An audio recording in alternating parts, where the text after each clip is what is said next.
Let us talk about embarrassing stories with a capital E. I wanted to talk about the first time I ever played a show. Musician, right? It actually happened when I was freshly out of high school. But to give some context, I guess, the last year of high school was around the time I started considering, like, okay, well, I'm really into like some of my heroes are musicians, so I kind of want to be like them, writing, recording original songs, performing them for everyone. But I went to a pretty small high school, so most of the musicians that were there were either interested in just doing covers of other songs, like especially top 40 songs, or they just were like in a different genre, not really my jam, not really the stuff that I wanted to work on. So really all this begins in like my senior year, where I didn't really have too many musicians on board, but me and my friend Sebastian specifically shared the same taste in music. So every day I would pack either my acoustic guitar or my ukulele, and after school we would sit down right by the benches in this like nice open nature area, and we would just focus on either covering songs from bands that we liked just to learn them, or we would just write an original song about whatever. And sometimes it got real dumb. Like we would write songs about like these pigeons chilling under like our like little lunch bench, or we see like the Goodyear blimp in the sky and write a song about blimps. And we were really kind of inspired by like just trying to make each other laugh. We felt like we were like this almost like Tenacious D type of little group, and it really helped us, I think, to like not only get comfortable with like performing in public, because that's what we were pretty nervous about, but I think this is also just like it taught us not to take things too seriously. Like it was all focused on having a good time, again,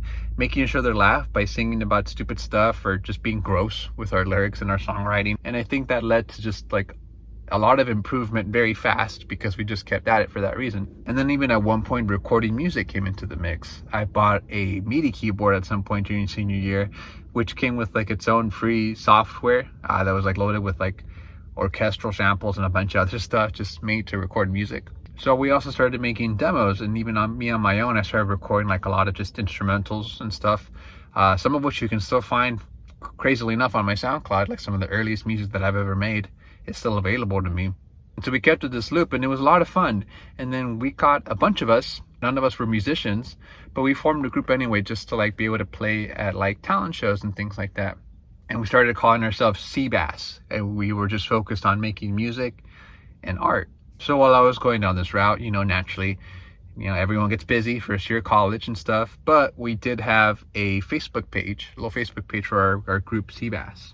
I'm the one that has access to it, and one day I get a message on there asking if we'd like to play a show, which is confusing to me because I was like, well, we don't play shows, we're not active, so I don't know why you're hitting us up. But I figured like, okay, what's the worst that can happen for responding? Let me see what's up. It was like a promoter or something, and they were inviting us to play at this like bar restaurant. I think it was called Aladdin Jr., and it was in downtown Pomona, which is very artsy.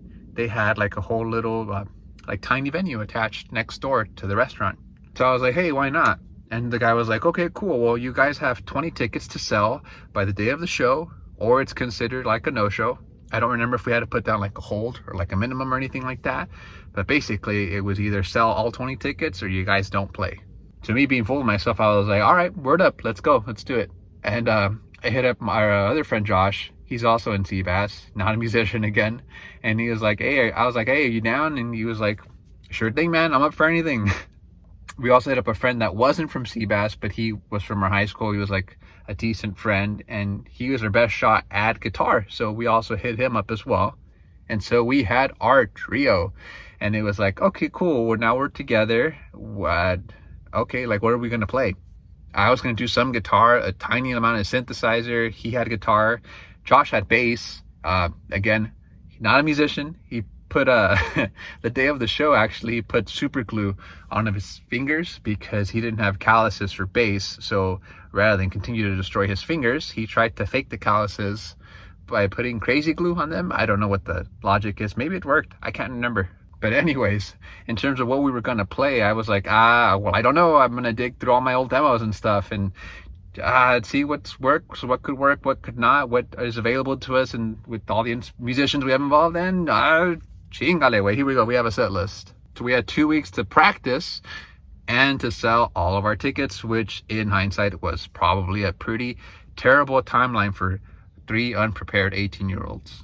Not to mention that Seabass, because we were obsessed with the band Gorillaz, we had like a whole like sailor motif going on. So we were all dressed like with sailor hats and freaking peacoats and stripes, and it kind of looked like we were like a Village People cover band. While we were practicing, we started to hit up a lot of people, but naturally, given that it's the first year of college, a lot of our friends and people that we knew were busy with like school, busy with like new jobs, extracurricular things or whatever at their school. So while a ton of friends did come and graciously paid us $10 per ticket, at the end of it, we were left with 4 unsold tickets that by the day of the show, I couldn't figure it out. So I ended up paying about $40 out of my own pocket. Well, it was kind of like, well, I mean, we've invested this much time and energy into it. You know, the show must go on, whatever's. Cost of business. Anyways, to make a long story short, it was a pretty bad set. Not only was it a very different experience to play on the stage, everything sounded differently. The pressure of people watching you was different. I'm sure especially for my like other 2 friends in the band who aren't quite as much used to being in front of so many people.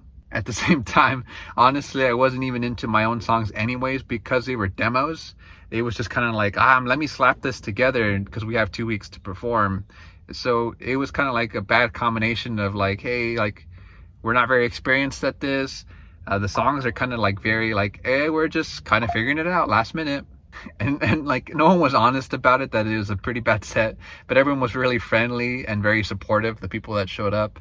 But overall, we did actually have a very good time. I do remember we huddled afterwards and we were like very proud that we had gone up there anyways and just said, screw it, let's do this, let's perform. What did we learn, class? Well, after this experience, I learned what the heck a pay-to-play show was, which is a term that you'll hear nowadays, I think, if you're a musician, which is why we got hit up, because the promoter's job was just to sell tickets. They didn't care if you had a draw or not. They just really needed to fill in that slot every week. And so if they didn't like get anyone with that much demand, aka no demand, because we weren't a real band, really, it worked out for them because they still made their money.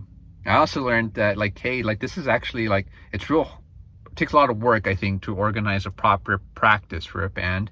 And you actually have to work really hard to make things sound good in a live setting by that point, because I mean, I was so used to like, well, I made demos and songs and stuff in my bedroom. So I think I kind of know what's up, but it's just a very different pressure and a different dynamic to be able to play that stuff live. And then I think I also realized just how much more I had to learn about songwriting. Like, they weren't like awful songs, but nowhere near the confidence that I had in them to like be able to say like, hey, we might have sucked, but I really believe in my songs. No. But despite that, I think I learned that day too that I really liked performing, cemented the idea that I liked it, because even though we bombed, I still wanted to keep doing it, and I still wanted to see myself get better and learn more about it. All this took place in 2013. Since then, our little group Seabass, it's come full circle on my 2025 album, as a reference to it on the cover, which is drawn by that same friend Josh, funnily enough. And it fits real well actually, because it was kind of made very fast, and the songs that are on there have that same, I think, energy of the demos that I was making back then. So it just really fits the music super well, and I'm very grateful that he drew it. And check out his art. I will totally link it in the description for sure. And the last couple of things I think that I got from this whole experience is like, I have had tons of bands over the years. We never took any obvious like pay-to-play offers ever again. And I made sure that going forward that I would learn enough about music that I had like songs that I had real confidence in, like stuff that I actually was super, super eager to play live, and then I knew was going to sound good if we took practice seriously and just worked at it. Not that I haven't had bombs since then, or I haven't had embarrassing shows or moments since then, but I think my first experience with them was very humbling in terms of both like having to like figure out how to like get up there to begin with, but also in terms of just kind of figuring out how local music scenes work, and just learning to trust your own taste, I think, like your own sense of direction when it comes to art. In any case, feel free to subscribe. I'll try to think of more fun music stories, especially from when I first got started at it. I've been at it now, I mean, honestly, since then, I started taking it seriously probably at age 17, 18. Been at it for like 13, 14 years going now. So I've definitely accumulated quite a few lessons, quite a few tales from the deep. And let me know down below if you have any like awkward, embarrassing stories, because everyone's got a ton of them. It's like almost like a rite of passage, this stuff for musicians when it comes to playing shows. But I'll check you guys out in the next video.